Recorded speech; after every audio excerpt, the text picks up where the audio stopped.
Guys, it's your girl, Ashley Kirkwood with the Speak Your Way to Cash podcast, where we teach you how to start at the top of the speaking market instead of working your way up from the bottom.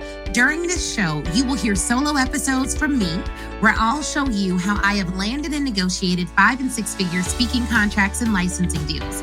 You'll also hear from our amazing guests who have grown enormous speaking businesses by utilizing sales and marketing principles that work. If you want to grow your speaking business, listen to this podcast, and then afterwards, head on over to ashleynicolekirkwood.shop and grab my book, Speak Your Way to Cash, How to Start at the Top of the Speaking Market Instead of Working Your Way Up from the Bottom. Ready to dive in? Let's go.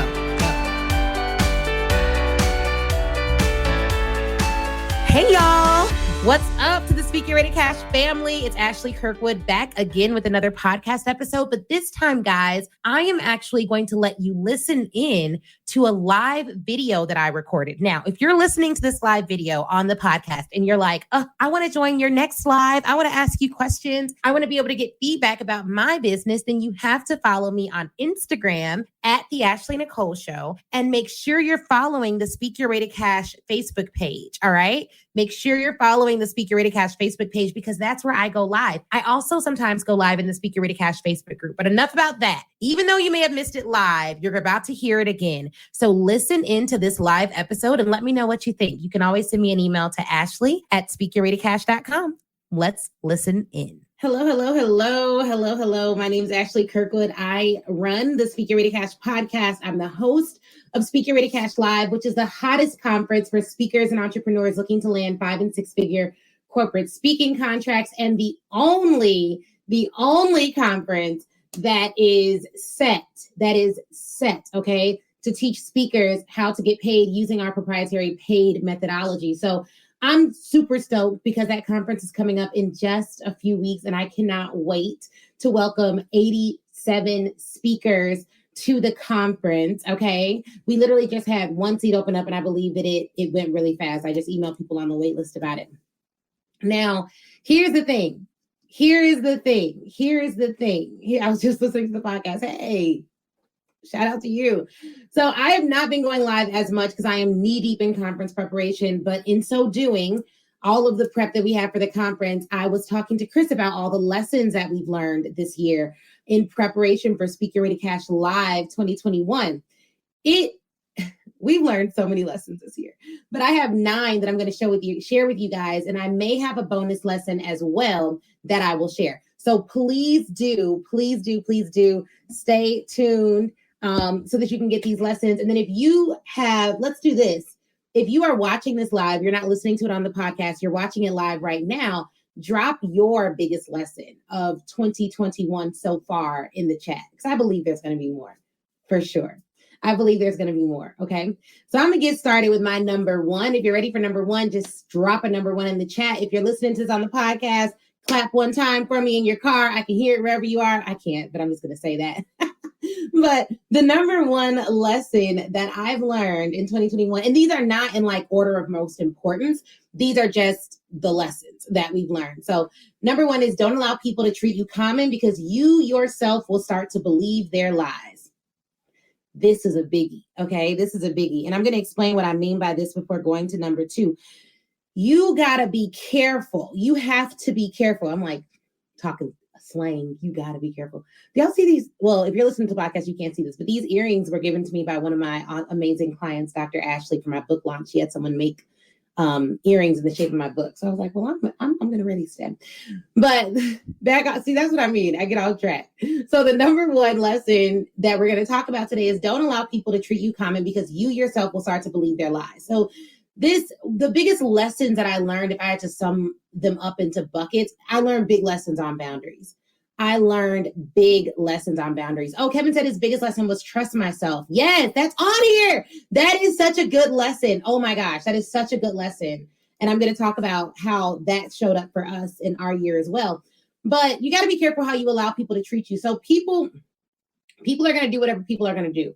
But you have to make sure that you put boundaries in place and you don't start falling back into the trick of people pleasing for the sake of it. No, because here's what happens. And my husband really helped to illustrate this. He was like, I think you've allowed certain people to have too much access to you. And so because of that, there's not a healthy level of respect there. There's not a healthy level of reverence there. And so that's your fault, number one. And number two, you have to be careful about that, because if you let any and everyone have access to you, you're allowing any and everyone to speak to you and into you. And those things can't happen. So you want to be very, very, very careful about how you allow other people to treat you unchecked. It does not mean go around checking people and being, unnecessarily rude, but it does mean you can say no and mean it. You can say yes and mean it. You can say stop and mean it. And that's okay. And that's okay.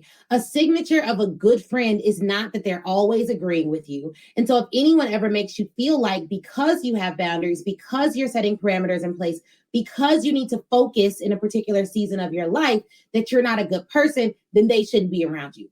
Simple as that. Everyone has capacity. You have to work within yours. Okay. So that was our number one lesson. So number two, and this kind of goes to Kevin's biggest lesson, get wise counsel, but be clear about what you want to do. I'm going to say it again. Get wise counsel, but be clear about what you want to do. So one of the things that we did this year, before we started asking for advice, and we stopped asking several people for advice this year, because there was not, the visions were not aligned. But before you go and ask someone for advice, before you go, hey, Joy, before you go and start asking people for their opinions or getting their feedback, be very clear about what you want to do in your heart, the vision that God has given you for your life. And I don't know what you all believe. I'm saying God, because this is how I process, but you want to think about what's been placed on your heart to do. What do you want to do? Then you can go and get advice. Here's where people mess up. And this is why for a lot of people, this is why for some people, coaching doesn't work. Everyone isn't strong enough to be coached. If you're going to be coached, you're going to allow someone else to speak into you. Well, the danger in that is if you aren't clear on what's already inside of you, them speaking into you can dilute what's on the inside of you. So you got to be careful. Everyone cannot speak into me. I can speak to people and know what to process out, but everyone does not have the rights. Everyone does not have the authority to speak into me because they don't always know what's on the inside of me. And I can give you a very clear example of this and why this is so important. When I was in corporate, I worked at a large law firm. You all have heard me say it before. It kind of sounds like my last name, but it's not, right? I was at this huge, prestigious firm, the only Black woman in the litigation department. And there were people who were always critiquing my work, saying whether it was good or bad, this or that, all this stuff. That's fine. That's typical for law, very typical. But there were some people that there were partners who loved what I did, raved about it. And then there was a partner who didn't like what I did. And I didn't like what he did either, to be clear. But he was giving me feedback and we did not have a connection. And so he was like, oh yeah, this isn't going to work. This isn't going to work. This isn't going to work. Whatever. He was giving me this feedback. And then he was like, well, let's go get drinks. Let's hang out. I didn't want to hang out with him. You know what I mean? I did not want to hang out with him. And what I had to do and what I learned to do in law, and I'm going to tell you guys something that may seem a little, that isn't talked about a lot.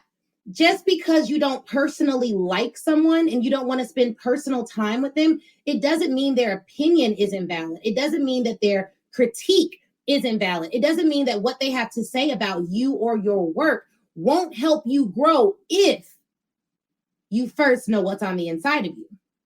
Now, if I did not first know what was on the inside of me, and this guy is telling me you're not good enough, you're not smart enough, you don't write well enough, you don't do this, all these critiques, then I allow what he has said about my work to become my identity. And those are not the same things. You can produce a bad product and still be an exceptional person. Let me be very clear. You can produce a bad product. You can get a bad outcome and still be an exceptionally brilliant person. But the only way you maintain your identity as an exceptionally brilliant person who produced a bad product, who didn't perform at a certain level one time, is by first knowing who you are. So when it comes to coaching, you're going to have coaches that'll say, that's not good. That's not right. You need to try harder. You're not trying hard enough. And I'm very careful because I'm blunt. But I come from an environment where if your stuff doesn't add up, they will cuss you out, rip out your paper, and ask you to go get drinks like nothing happened. But everybody ain't like that. You know what I mean? Like I'm cut from a different cloth. I worked in a different environment. Some people will call it a toxic environment. But what the environment did for me is it allowed me to see that you can wholly respect a person, not respect what they produce, but still want a relationship with the person. And in a lot of instances, that's okay. It's okay. The reason why a lot of people cannot perform at a high level of excellence now is because they take critique as a character judgment. And it's not the same thing. It's just not. I don't like what you did one time. That doesn't mean I don't like you. I had a service provider do some work for me. And I didn't like the work. I was like, man, I don't like this. This isn't good. And this is what it is. This is how I feel about it. And we just hung out, hugged, talked, went to breakfast. It was no big deal. It was about the work. It wasn't about the worth of the individual. So before you get coached, even y'all coming to Speak Your Way to Cash Live, okay? Because we're doing hot seats, coaching sessions, all of that. Before you get there at Speak Your Way to Cash Live, before you allow someone to speak into you, be very clear about who you is. Be very clear about what's on the inside of you so that critique does not become a character judgment. And this is why we have women acting petty and nasty, because women have been taught that if you're not nice and palatable at every single point of the day, that you're not a good person. So what do? You get passive aggressive people who don't know how to directly communicate what they want. I'm not going to be mad at someone being direct with me, but don't be mad when I'm direct with you. You know what I'm saying? Okay. So that's a big lesson that we learned. Get wise counsel, but be clear about what you want to do. So there were some times where we had coaches this year, and I was like, okay, this is what I want to do. I'm going into this program to learn this one aspect of this one thing, and I don't care how much I have to pay, because for me, knowledge is just, I need to get the information so I can start making better decisions. Better information in, better decisions out. And I'm big on making decisions. So I paid a lot of people to do a lot of things this year. I make sure if I go into a coaching program, I'm paying $25,000+ to get coaching a year. We probably spent over $100,000. I know we spent over $100,000 this year on professional development and coaching. So I have a mission for why I'm going in to learn it. There is nothing that's going to stop me from learning that thing. There isn't. It's just not going to happen, because I'm going in with a mission. I'm going in knowing who I am. And I'm going in knowing that it doesn't matter what they have on the back end. If I can ask good questions, I can get good answers. There are some people that go into these programs and they'll look left and look right and get distracted by any and everyone else. And they forget why they joined. They don't even ask the questions they need to ask to get what they need out of the situation. You cannot do that. It is a huge waste of time. And indecision in business will cost you money. So be clear. You got to get clarity, and you have to get good information so that you can make better decisions. I am confident as a person in the things that I do in business areas of my life because I cull the best information possible and I make a decision. And if I make the wrong decision, I am confident enough in my ability to recover. There are some people who are watching this right now, listening to this right now in the podcast, that has decisions to make about who to hire, who to coach with, whether to renew, all these different things. And you're toiling about the decision, which is the word my dad uses all the time. He's always like, you should not be toiling, have faith. So toiling about these decisions because you're deathly afraid, or I won't say deathly afraid, but you're afraid of making the wrong decision.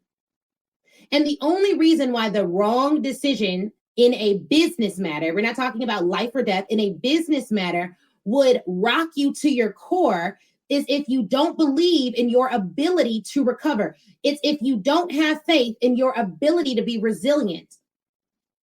But if you do, you get the best information that's made available to you at the time, you make a decision and you move forward and you're clear on what you need to get out of that situation. There are people, right when tickets close for Speak Your Way to Cash Live, we're like, man, can I get a ticket, please? Can I get a ticket? I've been promoting this event for a year. I promoted this event for a year. There was no decision to be made. It was the best choice. If you didn't make it, it's on you. You know what I mean? So like, you want to be very clear, make a decision, move on. Now, the next one I've already kind of alluded to, be careful who you allow to speak to you and into you. We've talked about this, but this is really important. And if I were you, I would write this one down. Be careful about who you allow to speak to you and into you. To you got to be careful about it, but like to the degree that you can control it, because you can be at Walmart and somebody could yell something crazy out at you in the parking lot. Why am I picking on Walmart? You could be in Walmart and someone yells something crazy out at you in the parking lot. They're speaking to you, but like you can ignore it, give it the weight that it deserves. But the care comes into who you allow to speak into you. There are some of you that are birthing things right now, like me. I'm in the middle of my event. I ain't taking no nonsense. You can't speak into me if you're not. If it's not divinely ordained. If I don't have some assurance that you are supposed to be in that role, I'm not allowing any and everyone to speak into me, to tell me what's going to happen in my situation, to tell me what's going to happen for my life, to reveal my future to me. No, you have to be careful about that.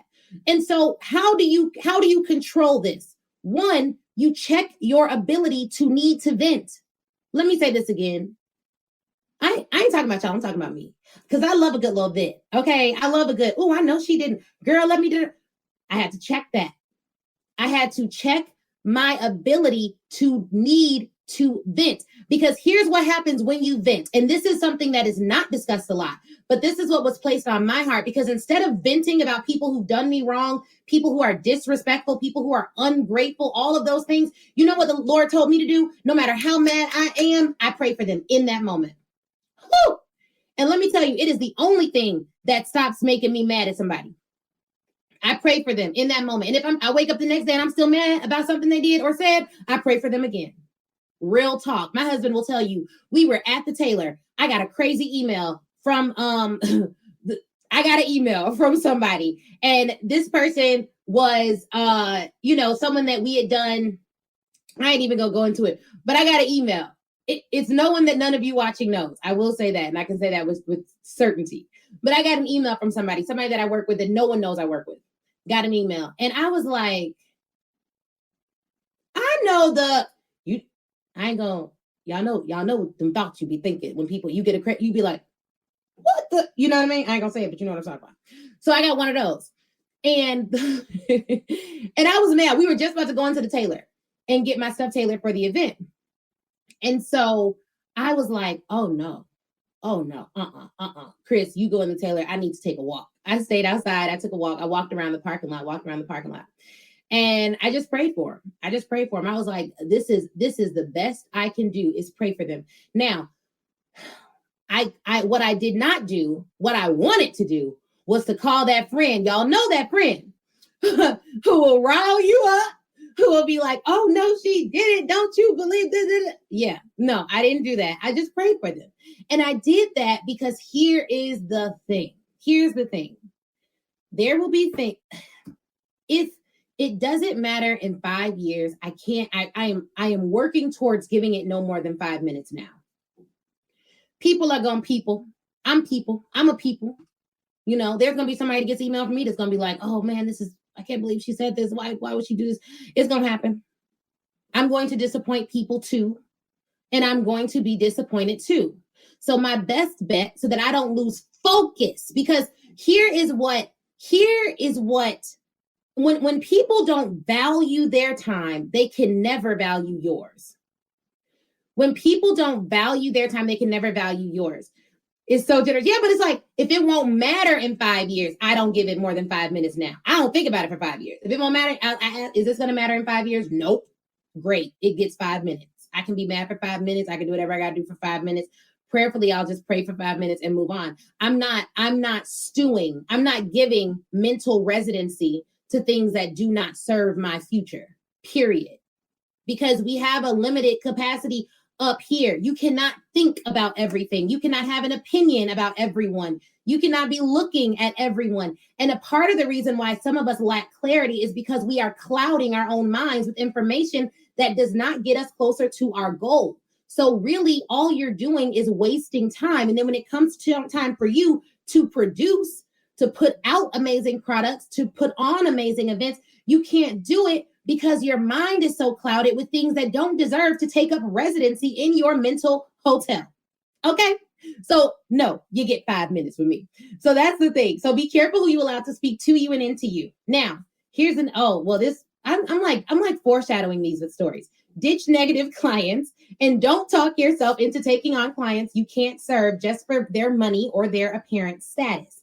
Values over everything. Let me tell you about this lesson. This was a huge one. Huge one. There are some people that I know I am not for.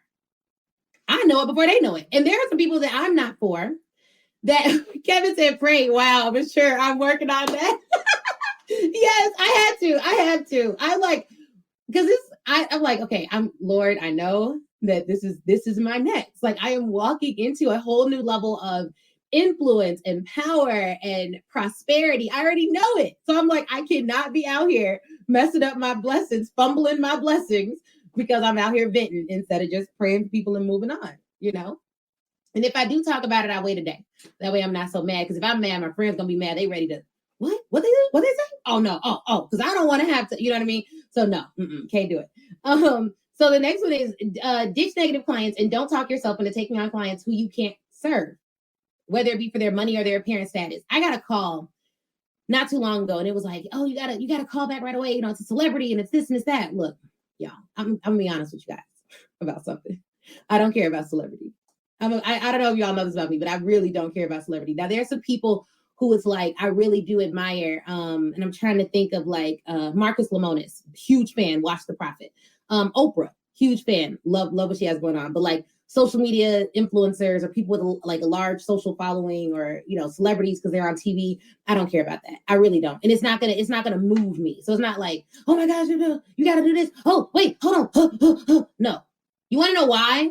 Because let me tell you something, guys.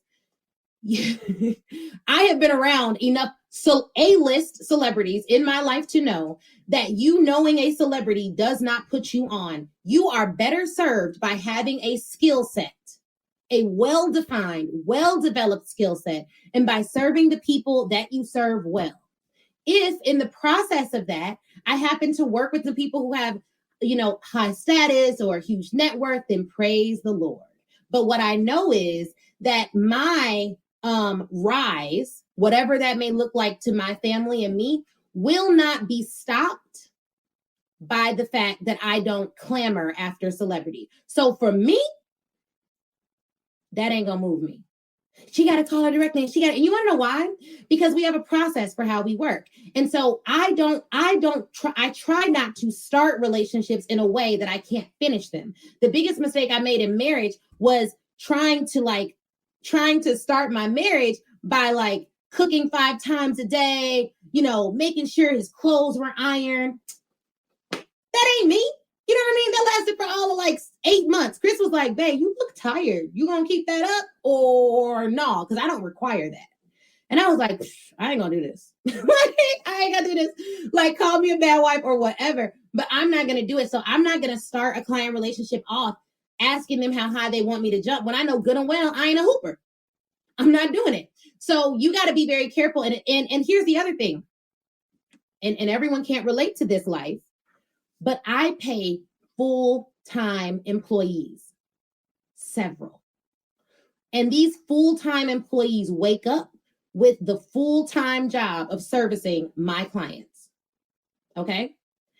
And the reason I pay full-time employees is so that I can have the mental capacity and space to strategize for my company and my clients. My full-time employees are excellent, but they're not the strategist that I am. So my mental energy has to be focused on creating the high-level strategies that my clients need to profit. It has to be on that. What I cannot also do is work the job of our full-time customer service associate, our full-time legal associate, our full-time receptionist service, because I pay full-time employees. I have a full-time nanny. She has a full-time job to make sure that my daughter's learning capabilities are happening. Now, in that regard, I'm still a full-time mom. But everything else, this business stuff, not my job description. So I'm not going to start in a way that I can't guarantee I can finish. And if I do, it's a mistake that has to be corrected. period. So yeah, the celebrity thing, it don't really matter to me. So you can't, what I'm not going to do is start taking on clients that I don't want to serve, that I don't feel that I will have a good service relationship with, solely based on what they appear to have. And I say appear for this because I've worked with celebrities. If their values are not in alignment with the values of our company, I don't care if it's Beyonce. It's not going to work. And here's the other thing. If the client undervalues what you bring to the table, I cannot take that client on, because here's what happens when a client begins to undervalue what you bring to the table. You begin to undervalue you too, because again, you're letting them speak into you at that point, and it's not worth it. It is not worth it. Trust me on that. Now, I can say this as someone who left a $300,000 a year job. And before that, I went to a law school. It was a John Marshall Law School. They offered me like $180,000 to stay, but I knew I wanted to go to Northwestern, where they weren't offering me money. So I left the $180,000 John Marshall offered, or $100 and whatever $1,000 they offered me to stay, and went to Northwestern. Why? Because Northwestern was in alignment with my future, and I knew I could leverage the Northwestern degree far harder, greater, and wider than I could leverage the other degree. I have always made decisions that seem adverse to the immediate reward in my professional life. And the reason I did that, I've taken pay cuts to workplaces that were closer to law school. I've taken pay cuts to work at places that had a better view, because I knew that what I saw became my reality. So I had to be in an environment where I could see better, even if that meant I couldn't get paid more at the time. Some of you want way more, but you're not willing to take small cuts in the moment. So what you see never changes, because your decisions are all made on what people will offer you in the moment. No sacrifice, no time. Everything's got to feel good. Everything's got to be manifested. Everything's got to be, no. This isn't about it feeling good. This isn't about that. This is about what is the vision, and what decision gets me closer to the vision over everything else. I got to work with people who are in alignment.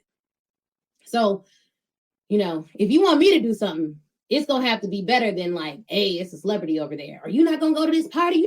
T.I. going to be there. God bless that man. But that ain't why I make decisions ever. So that's just me. I'm just not that way. I know some people like that stuff. I don't need the picture. It's cool. So it's not about now. These lessons are going to sound like they conflict, but I'm going to explain. The next lesson is, it's not about the money until it's about the money, okay? It's not about the money until it's about the money. Needed to hear this, just did this recently, and I felt so good about staying true to my vision. Absolutely. Like, please, people going to be all right. Them pictures paid. It's okay. Make the best decision for you and yours.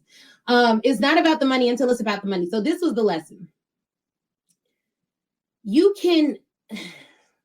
There are times where you will do things where it's not about the money. Like, I want to volunteer. I want to serve. I want to help people. I'm going to scholarship you into this. I'm going to do this. I'm going to do this. Like, there are times that you do that. But when it's about the money, it's about the money. When a for-profit, huge company comes knocking, wanting me to do something for free that will help their bottom line, it's about the money. Hard stop. It's not about exposure at that point. It's not about collaboration about that point. It's not about relationships about that point. You have to be able to gauge when it's not about the money until it's about the money. And when it's about the money, stand firm. Stand firm. There are some of us who have been taught that, you don't want to be money hungry. You don't want to chase money. You need to attract it, or blah, blah, blah. Like all these different narratives that may or may not serve where you're at in life. When it's about money, when it's about negotiating, when it's about making sure that you're getting what you deserve, when it's about advocating, I've negotiated so much money in contracts this year for my clients. When it's about that, when I'm hired to be a fierce advocate for you in a negotiation, or when I'm my own advocate in a negotiation, it's about the money, period. And it's okay to say that. I've said in several negotiations this year, like, I get hired to make sure diverse creators get paid in a society that likes to underpay them. That's why I'm here. So I appreciate that you like my clients' work. I appreciate that you like their Instagram photos. I appreciate that you're giving them compliments, but let's talk money. It's about the money at that point. So don't be afraid to talk about the money. I see so many posts that are like, I'll never share how much I make. Fine, I don't care. You know what I mean? But if you have a corporate job, you need someone who's going to share their salary with you, not so you can compare, but so that you can advocate. It wasn't until my friend told me people were getting six-figure signing bonuses that I negotiated a $60,000 signing bonus for myself. I didn't even know that was a thing. I was like, okay, so if they give me $10K when I start, is that good? She was like, I heard about this one girl who got $100,000 signing bonus, and she was a fifth year, only 2 more years senior than you. So I feel like you should at least get 60. I was like, somebody somewhere got what? Oh, bet. I know what it is. Like, and I went into that negotiation. Like, honestly, I would love to work with you, but I can't. It's a non-starter beneath $300,000 for me. It's just a non-starter. I'll say where I'm at. And they were like, I don't think we can do that. I was like, well, go and check and let me know. They came back and they did it. And not only did they do that, but they were like, and you'll make partner a year earlier, and we'll make sure that you have a book of business, and we'll make sure that you have your assistants and all of the things that you need, and you can work from home, and you can do like everything I wanted, checked it off the list. Because when it's about the money, it's about it. When it's not, it's not. When I'm hanging out with my family on Christmas this year, it ain't about money. It's about family. You know what I mean? When I'm hanging out playing with my daughter, she doesn't have to give me anything for that time. But I'll tell you this, if I don't properly identify situations that are about the paper, I can't properly identify situations that are about the piece. So when I want to have free time with my family, I can't do it because I'm running around trying to get paid. No, you have to know when it's about the money, and when it is, it's about it. And it's a non-starter if someone wants to say something different. So here's the thing. The next thing, boundaries are bond, and you need safeguards in place. Boundaries are bond, and you need safeguards in place.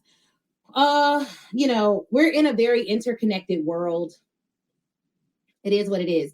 That looks like clients messaging you on all the social media apps, clients messaging you via email, clients texting you through your service, clients calling you, all of this stuff. And when you work on social media, it can look like you're playing, but you're working. And so people think that you're always open for business.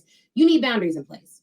You need autoresponders. You need assistants that are checking your Instagram DMs. You're going to need boundaries. To that point, you're going to need a team. It's very difficult to hire. It's not easy to hire, but that said, you can't stop just because it's not easy. So even though hiring is a challenge, and I think, I don't know which chapter of Speak Get Ready Cash is about hiring, but there is a whole chapter about it. This book is so good. If y'all haven't pre-ordered this, then you are missing out. Chapter 17 is all about building your team and what that looks like. It's in part 6, taking it to the next level. That book is like, please, so good. So it's a chapter in there about that, because you can't not hire. You have to ask yourself a question. And the question is not, do you want to hire? And I think I say this in the book. It's, does your vision require you hiring? I am so, like right now, I'm in the middle of Speak Get Ready Cash Live. That's a huge event for our company. Every year it determines not only who I'm going to be working with at the event, but who I'm going to be working with next year. Every year at the event, 20, 25 dozens of women and men decide, I want you to coach me to my next level next year. That's like Speak Get Ready Cash Live is where we determine that, who we're going to work with. And we decide, because it's a two-way street, like, yes, we want to work with you. So it's a big event. Now, I've always done the event in-house. Like, it's me, my husband, my mom, my dad, like family does it. We have family who helps out and will come and volunteer. And sometimes my cousins will come and volunteer. But this year we have client success leaders. We have people who are going to help us bring the vision to pass. And it's terrifying. It's so scary, but we're doing it anyways. It is what it is. You know what I mean? It is what it is, because I know that fear isn't where I'm supposed to stay. It's not a residence, right? It may be a highway, like I'm gonna drive over it, get to where I need to go, but it's definitely not where I need to stay. So I am very, very, very, very careful and cautious about who we hire, who we bring on. And if for whatever reason it's not a good fit, it's fine. We can move on from there, but you got to keep hiring. You can't be like, my last hire did this, I'm never hiring again. Because the question isn't, do you want to hire? The truth is, people always talk about being a leader. Being a leader isn't fun. Not all the time. And being a leader isn't about you. So when you're a leader, a big misperception that I had was like, your team works for you when really you work for them. It's not a quotable. You know what I mean? Like, that's not what's up. That's not fun, but it is what it is. So you work for them. I thought like, oh, I hired a team. They work for me. I can go sit on the beach. This is great. No, they're going to have questions. They're going to make mistakes. And before you hire, you have to be able to afford two things: their salary and the cost of their mistakes. It's not whether they will make mistakes. People will make mistakes. And you have to get to a point where you are confident enough in your operation that it can withstand the mistakes that your team will make. Not that they may make, that they will make. And it's a lot of people that aren't honest out here. People make mistakes. That is what's going to happen. We saw an email go out last night, 10:15 p.m. And I'm like, nope, this shouldn't have went out. Messaged her. I was like, why is this going on? What's going on? What's going on? And then I told her, I was like, but you know what? Look, mistakes will happen. I appreciate the initiative. I appreciate what you're doing. And I know that in your heart, you didn't do it on purpose. So let's triple check next time, because this can't happen again. But good job for trying, because at the end of the day, when you give people feedback, and this is something I had to learn, I'm being so like, y'all, I wasn't on the horrible bosses spectrum, but my husband will say like it was harder. Like, I'm not the easiest person to work with. And a part of it is I just have really high standards. I don't come from a low standard environment. My parents had high standards. I worked in environments with high standards. The standards are high, they up there, and they stuck. Okay. They stuck up there.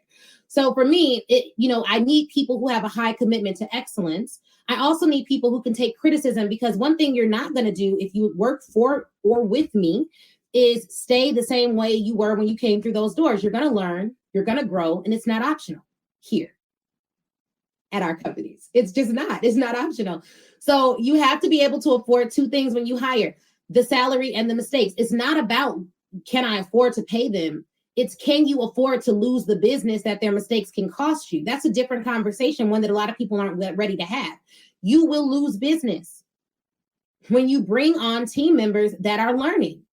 It is a very real possibility. And there are some people that are like, oh no, I never lose business. I never hire the wrong people. My team is perfect and they never make mistakes. Keep growing. Keep growing. Keep growing.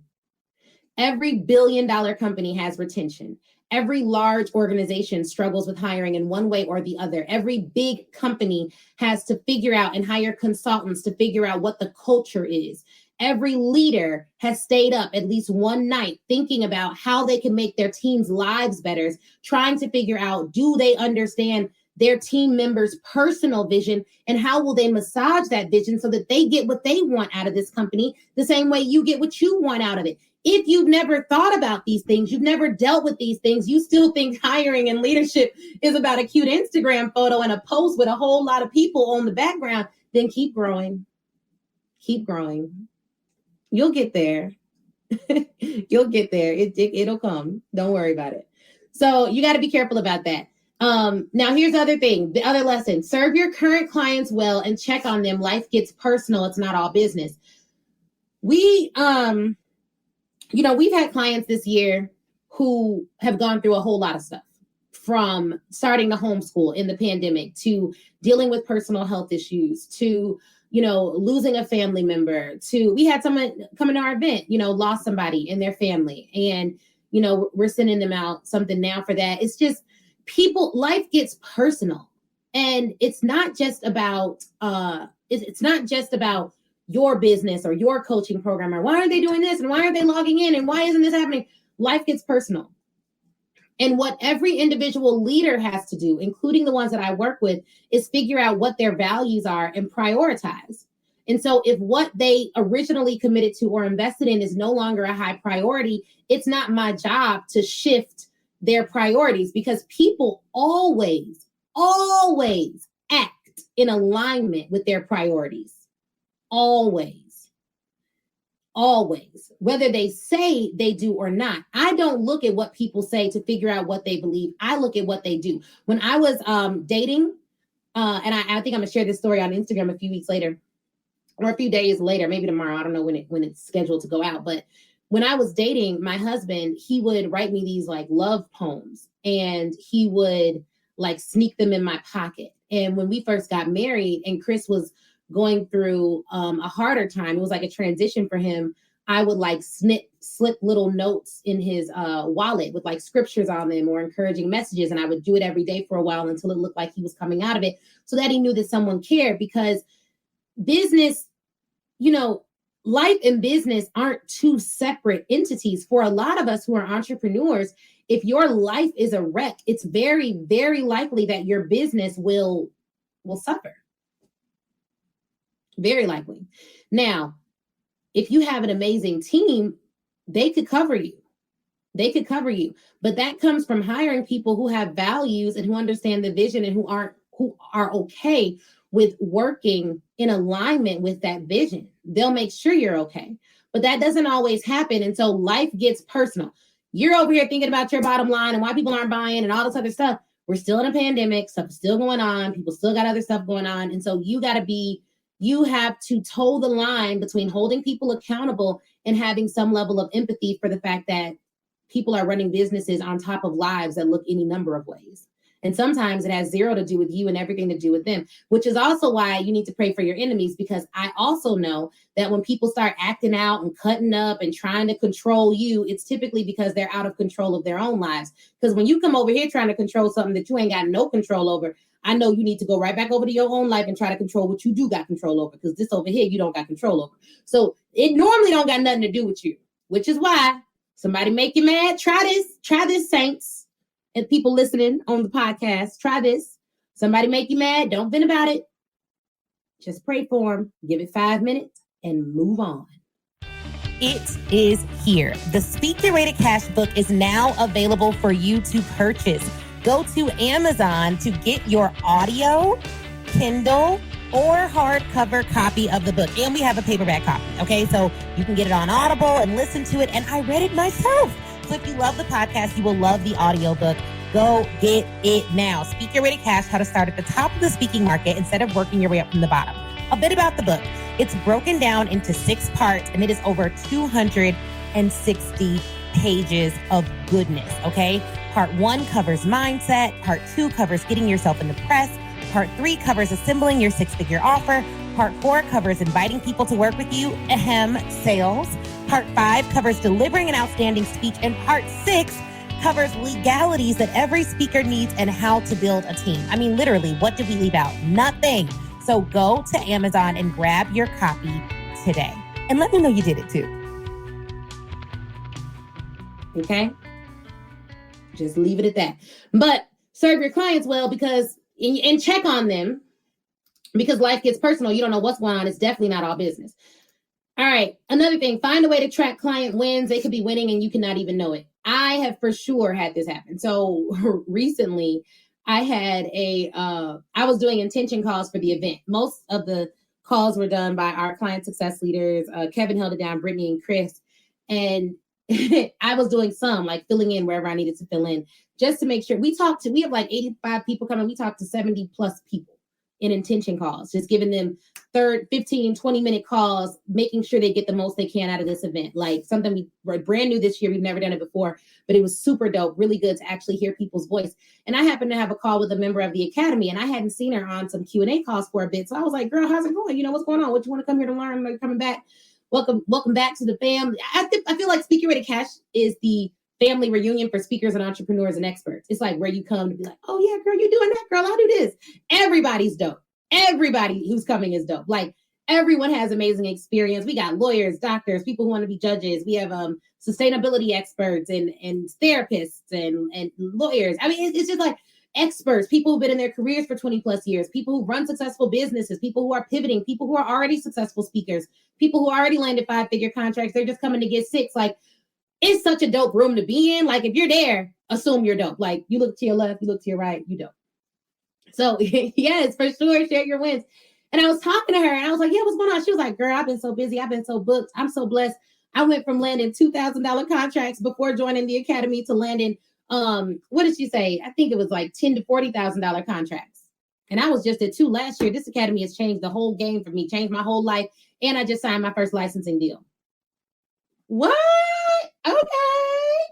I was like, all right, this is dope. Like, love hearing stories like that. But I didn't even know. So you want to find a way to track your client wins. The only reason this year I know more about what my clients are doing intricately is because I hired a writer to interview my clients and tell their stories in my book. So I'm like such a wuss when it comes to this. I cannot I cannot like brag on my clients appropriately because I'll be like, I don't know. It just makes me feel a little bit awkward. So I was like, but it needs to happen.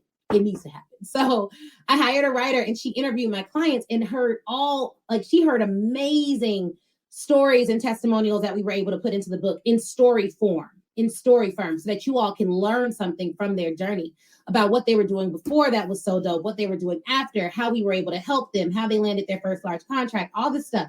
So I say that to say, you got to track client wins. You cannot assume.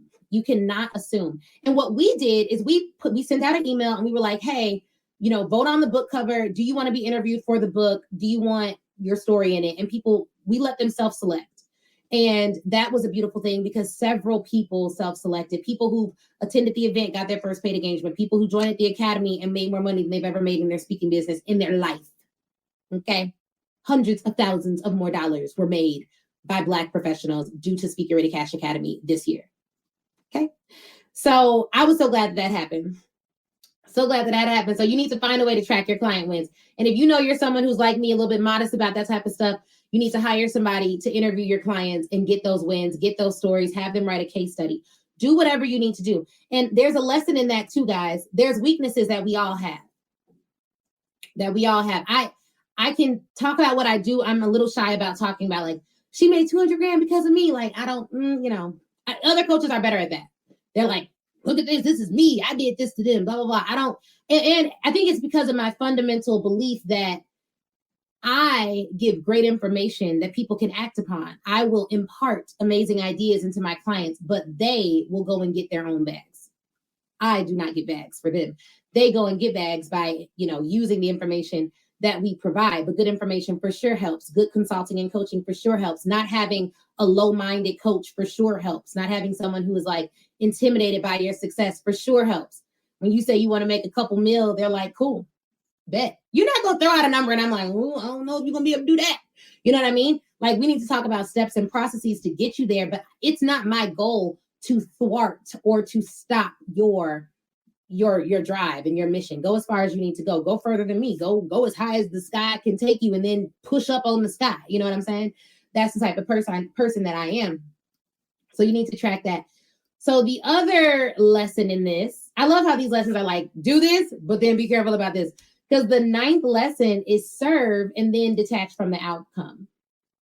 You can accelerate your time in some ways, but I can't skip time for my clients. So serve and then detach from the outcome. They can accelerate time in some ways, but I can't skip time for you. So that means this. Do you remember when you all were practicing math in school and you were trying to learn, I don't know if it's calculus, but we'll just say division for the first time if you remember this. But I remember sitting at the kitchen table and putting down numbers and trying to, add the numbers up and carry the one. And I had to show my work. And if I didn't show my work, they made me go back and show my work, even if I got the right answer. I used to be really upset about that. Like, why do I have to show my work? I got the right answer. What's the point of me showing my work? This shouldn't matter. You know what I mean? I got the right answer. Why are you mad? Like, what's the deal? I got the right answer. And the reason why my parents were really big on making me show my work is because if you don't know the steps you took to get somewhere, you cannot duplicate the equation when the numbers get bigger. Go with me on this.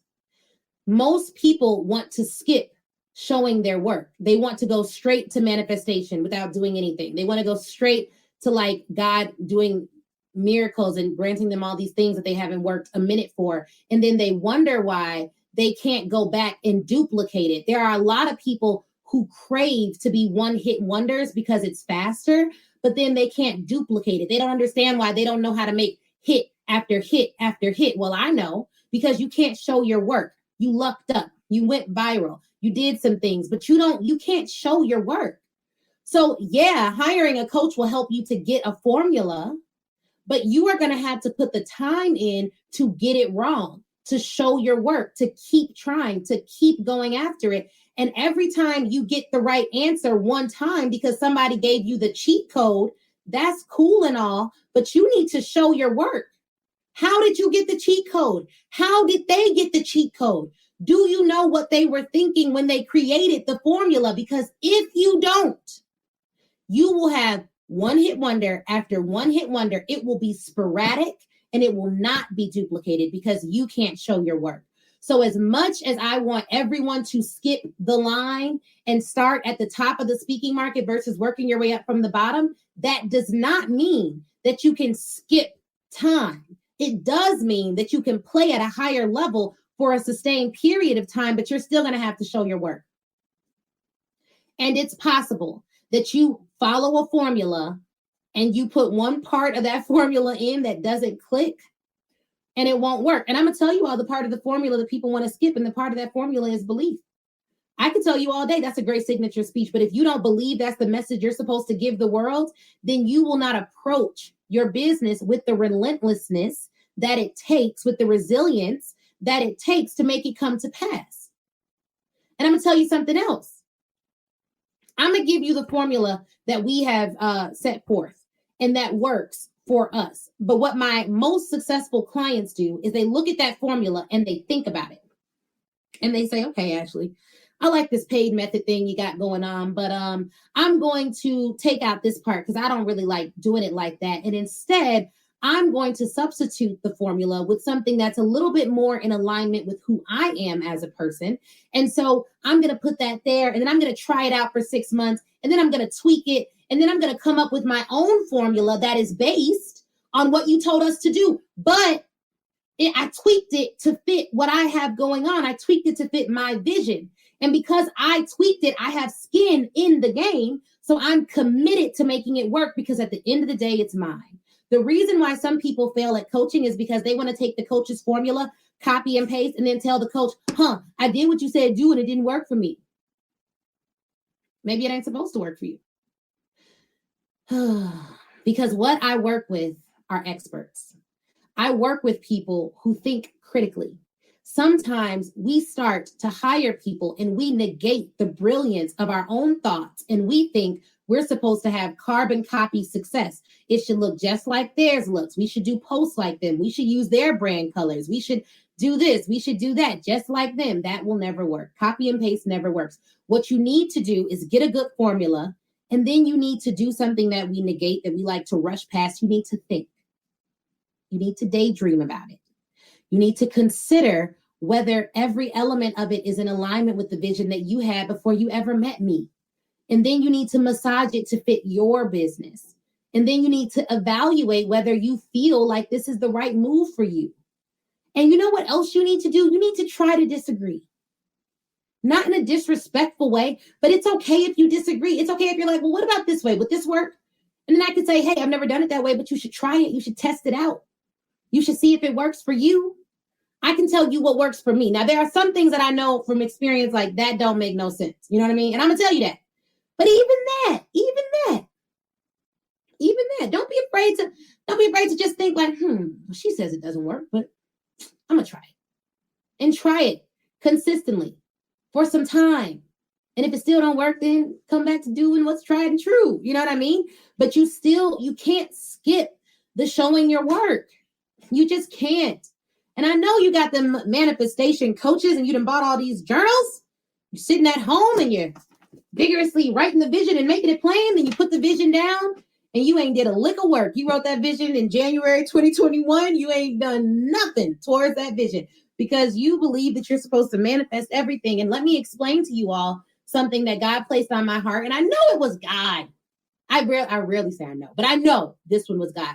Because I was praying and I was like, man, I really I don't understand why people are so committed to doing nothing. Like they're like committed to it. Like what's for me will come to me. You know, like they're very committed to this mission. And I was like, okay, here's why. People want magic, not miracles. People want a genie, not Jesus. Like they want magic, not miracles. And if you're someone who has done this, then you know, this will convict you, but I'm going to explain the revelation that came to me a couple weeks ago. People want magic, not miracles. This is magic. This is what magic looks like. Magic is like, I go to bed tonight and I wake up tomorrow a cardiologist.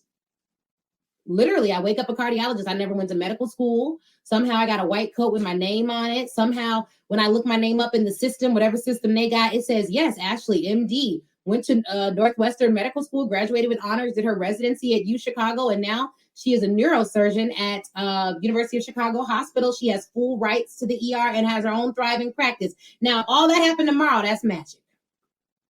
I couldn't tell you how it happened. I couldn't tell you when it happened, and it was for sure magical. That will be magic, okay? That's what people want to happen. They want to go to bed not having had a single client, and they want to wake up having the biggest client known to man. They want to wake up with like all the money in the bank account. They're a millionaire, all because they wrote it down on some paper and they imagined it. That's magic. I don't believe in magic. I do not believe in magic. I do believe in miracles, but the difference with a miracle is this. A miracle is I barely graduate undergrad, 2.1 GPA, snuck in out the back door, somehow graduated top of my class from one of the top 10 law schools in the world, Northwestern University. And then even after almost failing out of undergrad, having run-ins with the law and all, I end up getting a job at one of the top firms in the country, making more money as a junior associate than very many others. I earned more than 85% of lawyers that have their law degree in my first couple of years of practice. That's a miracle. That's different because what happened in between me getting that job and me going from almost failing out of college to graduating top of my class is I put in work. Now, here's the miraculous. In the process of putting in the work, in the process of getting my grades up, in the process of going from a 2.1 to a 3.98 GPA, I studied. Here we go. Magical word there. Miraculous word there. Like I studied. And whenever doubt tried to creep in and tell me you can't do this, these kids are smarter than you. These kids went to Ivy League undergrads and you didn't. You went to a state school. You barely graduated. You're not smart enough to speak up in class. Whenever one of those thoughts came, you want to know what I did? And Chris will tell you this to this day. I would write my name at the top of a piece of paper, a receipt, a napkin, whatever I had around me. I wrote my name there at the top. And then I wrote all of my classes out. I would write torts. I would write property. I would write criminal law. And then I put an A next to every single last one of them. It didn't matter where I was or what I was doing. When doubt tried to creep into my mind and confuse me about who I am, I wrote a different vision and I looked at that vision until I believed it. And then because I believed the vision, I worked towards the goal.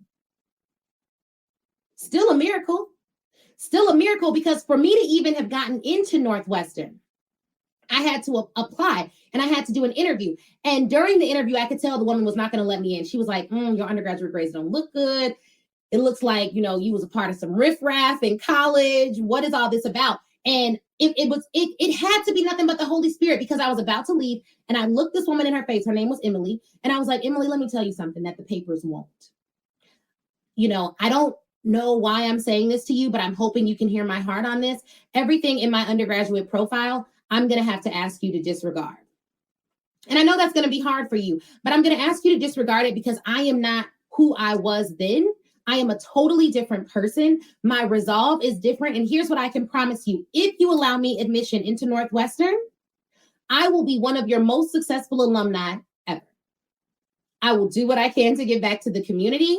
I will ensure that the name is worn proudly. I will be connected to the community and I will participate in clubs and activities when I get here and I will win. I joined the mock trial team when I was at Northwestern, won a title, stopped doing it. Like I did so much stuff. I ran a class that went to Morocco, taught a class in Morocco on women's rights. I fulfilled my obligations, but I say that to say right after I got into Northwestern, that woman no longer worked there. She was like an angel whose only purpose was, she had more purposes than that, but for the purpose of my story, her role in my life, her role in my story was to ensure that I got in. And thank God for me being attentive to the Holy Spirit, who was like, no, before you leave this room, tell them who you are. Because that paper tells them somebody else. You need them to know who you are now. That's miraculous. The fact that I had the courage to do that, the fact that I had the courage to even apply to Northwestern after almost failing out of undergrad, no, these things are miraculous. But before I applied, I went to another law school and I got all A's to prove that I am now who I said I was. There was present evidence for the new me. This is why miracles are amazing. This is why miracles are so powerful. This is why I love miracles and I don't believe in magic. I like miracles because of this. Because I worked to get my grades up, because I studied to show myself approved, because I did the work that was required to get the thing that I wanted, I now have a blueprint that I can remember. Because why? I can show my work. And what did I do? I showed my work. And where did I show it? In a book. I wrote The Law School Hustle. I've now helped over 25 law students transfer from lower ranked law school to top 14 law schools in the nation. Students who went from 2.1 GPAs to 3.9 GPAs because I showed my work. And because I showed my work, I could help other people duplicate that success because it was not magic. It was a miracle, but it wasn't magic. It was Jesus. It wasn't a genie. And because of that, I was able to show my work and help other people and make revenue off of it. And that's what launched my speaking career. Now, check this out. Being a full-time professional speaker, you don't go to law school for that. But what if I went to law school? I worked in a large firm. I wrote that first book, The Law School Hustle, which people read, but it's not like a bestseller or anything, but it was a mission that I had to write it. What if I did all of that to get to the place that I'm in now, where I'm teaching speakers how to land 5- and 6-figure corporate speaking engagements, where I'm landing $180,000, $65,000 contracts on the regular, where I'm working with people who trust me to be their consultant and advisor? It doesn't quite make sense. Why would you go to law school to be a full-time speaker and speaking coach? Well, you wouldn't. That's what makes it a miracle. Some of you think that you're being punished by being asked to do work, by being asked to try, by being asked to exert energy, by being asked to fail. But I'm trying to help you get to your miracle. People have told you that your miracle is going to come when you're laying in a bed and someone just miraculously sprinkles some dust over you. Baby, that's magic. That ain't a miracle. Every study that I have seen of the Bible, somebody did something before their miracle came, even if what they did was believe. Even if all they did was believe. But let me tell you about belief. Belief prompts action. If someone tells me that they love their wife, they love their husband, but they cheat on them every day, they curse them out every day, they treat them bad every day, do you believe they love their partner? Love isn't a word, it's a verb. Your actions will tell me what you love, what you believe. And by some people's actions, I know that they love complaining more than anything else. You may say you love success, you may say you love results, but when I find you day in and day out complaining, causing riffraff, causing dissension, you love complaining. You love sitting where you're at, because if you don't grow, if you don't succeed, then you have a warm blanket called despair that you can wrap yourself in every night. Some of you have to divorce yourself from that. You're waiting on your miracle when you should be believing your way to it, acting your way to it, doing your way to it. The truth is, you have what you need to succeed on a higher level. But until you start acting your way to it, until you start making your mistakes, it's not showing up for you. And you got to be honest. Success is multifaceted. Anyone who tells you they can sell you a funnel and then you'll just make millions of dollars without doing anything, good luck. Maybe you'll get lucky. Good luck. But will you be able to duplicate it? Not if you can't show your work, you won't. You shouldn't even want that. You shouldn't even want that, because the only reason I can coach close to 100 speakers in a couple weeks is because I can show my work. It's because I failed on my face. It's because I didn't get it right. It's because I was embarrassed publicly. It's because people told me no. It's because I know how it feels to have a bank account that got negative dollars in it. I also know how it feels to have a bank account with hundreds of thousands of dollars in it. It's because of both viewpoints that I can speak to, that I can speak into where they're at, whether they're at the beginning of their journey or whether they're growing, because I've been in each of those positions. So no, you're not going to get me to tell you it's going to work out because you take one little swipe file. That thinking is magic. It just is. It's going to take more than what you expect. And your vision has to be big enough that that's okay. Because if the vision is big enough that that's okay, then you'll keep going even when it doesn't work out. These are the lessons that I learned in 2021. These are the lessons that I learned in 2021. I believe in miracles. I do not believe in magic. And if you do, good luck. I don't know. Maybe it works out. I don't know. The miracle is in the doing. That's so real. That's so real. The miracle is in the doing. The miracle is in the doing. Like I'm telling you, like there are some of you that could change the world. Not your corner of the internet, the world. And that I can change the world, like that whole mantra, that belief system is why you gotta pray for your enemies. I mean, really, who's an enemy? But you gotta pray for people who do you wrong. And you gotta move on. Because I'm telling you, if you're not clear, it's because you're allowing too much stuff to take up mental residency in your hotel. The mind. If all your rooms are filled, you don't have room for your next. You don't got no space open up here. You're like, oh, I got too much going on. I got okay. You sorry, but you don't have space. And you know what happens when you don't have space up here? You can't identify the miracles in your life. You can't identify the things that you're doing right. And so you miss it. I know that Speak Your Way to Cash is a podcast for speakers, but to be truthful, this is a message for any and everyone who is trying to do better. And then you have to evaluate, and this is for me, why are you trying to do better? Is it for a photo op? Is it so that you can prove to somebody else something else? Like, why are you trying to do better? Your why needs to be pretty solid. I believe that there are some things that I am put to do on this earth that no one else can do like me. I 100% believe that. And I know because I've seen people like literally try to copy some of the things that we do in the coaching world, and it just doesn't work.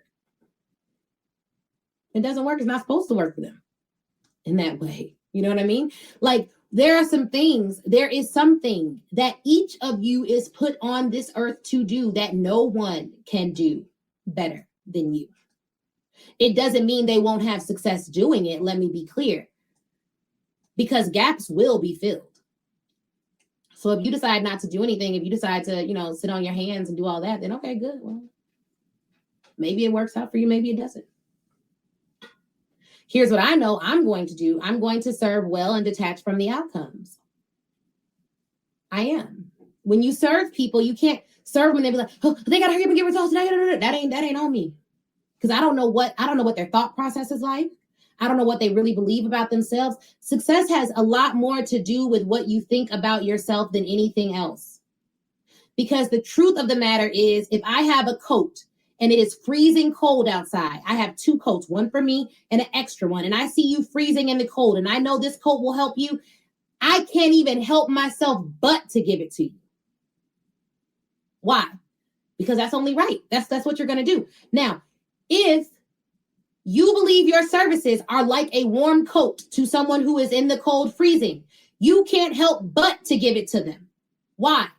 Because you believe that the coat will help. You believe that the service will help. And if you are as good of a person as you say you are on the internet, then you will give them the service that will help them. If they refuse it, it's on them. But you can't help but to tell people about your services. People are like, man, you show up every day. How do you find content for Speak Your Way to Cash? How do you do it? I got so much content for Speak Your Way to Cash. I can't even give it all to y'all. You know what I mean? Like, I don't even know if I showed this, but like, this is our Speak Your Way to Cash Academy curriculum. This is the curriculum. 147 pages in an 8.5 by 11 book. I have so much that we've learned that I couldn't possibly give it to everyone. But I do believe in the services that we offer. I do believe that I have things that will help people get to their next $1 million, their next hundreds of thousands of dollars, but they got to believe too. And then they got to be okay with the time it takes to get there. So here's what the point of all this is. I was telling you all the top 9 lessons I learned in 2021 so far. Okay. And so what they are is don't allow people to treat you common, because you yourself will start to believe their lies. That's number 1. Number 2, get wise counsel, but be clear about what you want to do. That's number 2. Be careful who you allow to speak to you and into you. That's number 3. Number 4 is ditch negative clients and don't talk yourself into taking on clients that you don't want to serve or that you cannot serve simply due to their money or apparent status. It's values over everything over here. It's not about the money until it's about the money. So when you serve and serve, when it's time to get the bag, get the bag. Boundaries are bond and you need safeguards in place. So it's not just about, oh, I have boundaries, but like, what are your safeguards to ensure those boundaries are enforced? And what are the consequences for them not being respected? Serve your clients, your current clients well, and check on them. Life gets personal and it's not all business. Find a way to track client wins. They could be winning and you not even know it. Find a way to track it. Serve and then detach from the outcome. You can help your clients accelerate in some ways, but you cannot skip time. If I were to give a number 10, is that you're going to need to show your work. Skipping all the way to the solution may sound nice, but it's not sustainable. You need to show your work. Okay? All right, guys. Well, time has been well spent. I did not think this live would be this long. If it was good, please tag a friend who can utilize this information. Share this podcast episode with someone else who can use it. And yes, please do share it and tag it. I'll be sure to leave it up on IGTV and on the podcast. All right, wasn't that interview amazing? If you're anything like me, you have pages full of notes. But here's the thing. Before you head out, I want you to go to facebook.com and join the Speak Your Way to Cash Facebook group. That is where I am. That's where a ton of other speakers are, a ton of other people who listen to the show. We all congregate there and chat. And it's 100% free. Now, if you're ready to take your speaking career to the next level, I have 2 ways for you to do that. 1, you can go to ashleynicolekirkwood.com/SYWTC live replay and pick up the live replay. That training is 7 modules, chock full of information. It's crazy. Go over there, read all about it. Or if you want a more personal experience, you already know that you want to be a speaker. You're ready to fully commit and you want someone to walk you through it and save you tons of time Googling and doing it on your own, then book a VIP day with me. You can go to ashleynicolekirkwood.com, scroll down until you see the VIP day section and get more information on that there. All right. Thank you guys again for watching. Please do not forget to leave us a review. That is how we keep this train rolling and get some of the best speakers in the world to get on this show. So please, please, please leave a review. Shoot me a message on Facebook or Instagram, and Facebook in the Speak Your Way to Cash group, Instagram at the Ashley Nicole Show. And I'd be more than happy to chat with you and say hi. All right, y'all have an awesome, awesome day.